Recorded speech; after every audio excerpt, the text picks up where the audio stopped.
Assalamualaikum, selamat pagi anak-anak. Bagaimana kabar kalian? Tentunya semoga kalian sehat. Jangan lupa giat sholat 5 waktu dan giat PHBS agar imun kalian luar biasa. Bersenang-senanglah karena kita akan belajar dengan menyenangkan. Baik, sebelum nanti kita belajar, agar kita senantiasa diberi kemudahan, kita awali dengan bacaan basmalah bersama-sama. Bismillahirrahmanirrahim. Bertemu lagi di pembelajaran tema 5 wirausaha, subtema 3 ayo belajar berwirausaha, muatan PPKN kerjasama dalam wirausaha.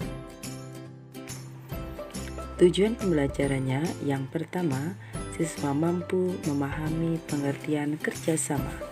Yang kedua, siswa mampu menjelaskan manfaat kerjasama dalam kehidupan sehari-hari. Selanjutnya kita akan belajar modal berwirausaha. Yang pertama kreativitas, yang kedua ketekunan. Apa itu kreativitas? Bakat yang dimiliki seseorang untuk menciptakan sesuatu yang belum pernah ada atau mengubah sesuatu yang tidak memiliki nilai menjadi bernilai tinggi.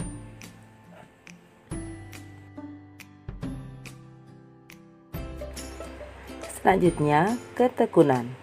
Apa itu ketekunan? Upaya atau usaha yang dilakukan secara terus-menerus untuk mencapai tujuan yang tertentu. Selanjutnya belajar tentang manfaat wirausaha. Manfaat wirausaha yaitu yang pertama memberi peluang dan kebebasan untuk menentukan nasib. 2. Peluang untuk melakukan perubahan. 3. Peluang mencapai potensi diri sepenuhnya. 4. Meraih keuntungan seoptimal mungkin.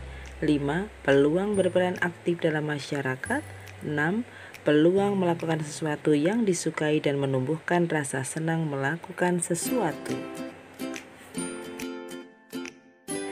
Kemudian faktor yang perlu dipertimbangkan dalam wirausaha. 1. Persiapkan modal. Modal sangat penting bagi orang berwirausaha. Yang kedua, tenaga kerja. Yang ketiga, mengadakan bahan baku. Yang keempat, teknik dalam menjalankan usaha. Seorang wirausaha harus paham cara-cara untuk menjalankan usahanya. Yang kelima, pemasaran usaha secara optimal. Dan yang keenam, keuntungan sebuah bisnis. Ketujuh, risiko sebuah bisnis. Kedelapan, persaingan dan manajemen bisnis. Dan yang kesembilan adalah fasilitas dan lingkungan. Kemudian, apa sikap dalam berwirausaha? Yang pertama, seorang wirausaha harus mempunyai sikap tanggung jawab. Kemudian yang kedua, kerja keras.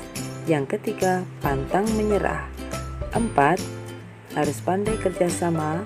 Kemudian kerjanya harus teliti, disiplin dalam bekerjanya, dan yang terakhir adalah kreatif. Selanjutnya kita akan belajar bahwa kerjasama penting dalam wirausaha. Apa itu kerjasama?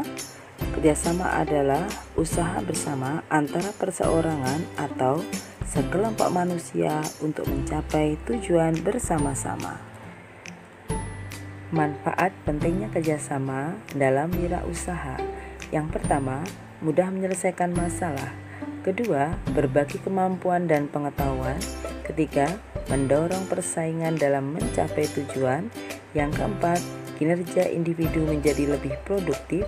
Kelima, sinergi antar anggota menjadikan biaya operasional semakin rendah. Yang keenam, menciptakan hubungan yang harmonis antar pihak. Dan yang ketujuh, meningkatkan semangat kelompok dalam berproduktif. Selanjutnya mari kita simak contoh-contoh kerjasama. Yang pertama, contoh kerjasama di rumah. Perhatikan gambar berikut. 1. Mengerjakan tugas masing-masing yang sudah disepakati. Yang kedua, bertutur kata yang sopan dan santun. Yang ketiga, berkata jujur dan saling terbuka. Yang keempat, menciptakan keberdamaian dalam keluarga dengan cara berbagi satu sama lain. Dan yang kelima, menjaga kebersihan lingkungan rumah. Kita lanjutkan kerjasama di lingkungan sekolah, yaitu contohnya membantu teman yang kesulitan memahami pelajaran, kemudian membersihkan kelas bersama-sama, menaati tata tertib sekolah, dan yang jelas antara guru, siswa, dan warga sekolah yang lainnya harus saling membantu. Kita lanjutkan dengan kerjasama di lingkungan masyarakat. Contohnya adalah 1. Ikut kerja bakti dengan baik. Yang kedua, demi menjaga keamanan, ikut siskamling. Yang ketiga, membantu warga lain yang terkena musibah. Yang keempat, memberikan pendapat saat bermusyawarah. Dan yang kelima, bergaul dengan orang yang baik agar tercipta kondisi lingkungan yang kondusif. Kita lanjutkan kerjasama di dunia usaha. Yang pertama, bertukar pikiran antar anggota usaha dalam menyelesaikan masalah, saling memahami kinerja antar anggota, membagi tugas kerja sesuai posisi dan kemampuannya, satu kata dan satu perbuatan, dan menaati peraturan atau kesepakatan yang telah dibuat. Bagaimana anak-anak belajar hari ini? Senang bukan? Semoga apa yang kita pelajari hari ini bermanfaat. Dan jangan lupa tetap semangat dalam belajar. Kita akhiri belajar pagi dengan bacaan hamdalah bersama-sama. Alhamdulillahirabbil alamin. Assalamualaikum warahmatullahi wabarakatuh.